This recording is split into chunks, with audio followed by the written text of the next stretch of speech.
Motivation কি জিনিস জানো? এই দেখো আমি এখানে বসে আছি। এটা কিন্তু সাধারণ ঘর নয়, আমি কিন্তু মেঝেতে বসে আছি। এটা হচ্ছে আমাদের অ্যাডিশনাল এসপির ঘর। আমি এইখানেই থাকে, একটা স্যারের সিকিউরিটি আছি। আর এইটা হচ্ছে আমাদের অ্যাডিশনাল এসপি স্যারের মানে বসার জায়গা, বসার চেয়ার। এটা কিন্তু আমার থেকে মাত্র 1 হাত দূরে আছে, কিন্তু আমার এখান থেকে এখানে পৌঁছাতে গেলে প্রচুর স্ট্রাগল লাগবে লাইফে। যে স্ট্রাগল ভাবা যায় না, এত পরিমাণ স্ট্রাগল করতে হবে তারপর আমি যেতে পারবো। আমার 2 হাত দূরে আছে, কিন্তু এটা আমার অ্যাচিভমেন্ট করতে গেলে 2 বছর পরিশ্রম দিতে হবে, তারপরে হয়তো আমি ওখানে যেতে পারবো।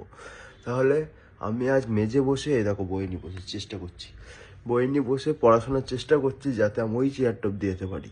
তাহলে তোমরাও চেষ্টা করো যাতে অনেক বড় গোল অ্যাচিভ করতে পারো লাইফে আরও উন্নতি করতে পারো। আর এই জন্যই আমার বেস্ট উইশেস থাকবে তোমাদের জন্য। আমিও চেষ্টা চালাচ্ছি, তোমরাও চেষ্টা চালাও, কোনো একদিন ওই চেয়ারটা আমার বা তোমার স্বপ্ন পূরণ করবে।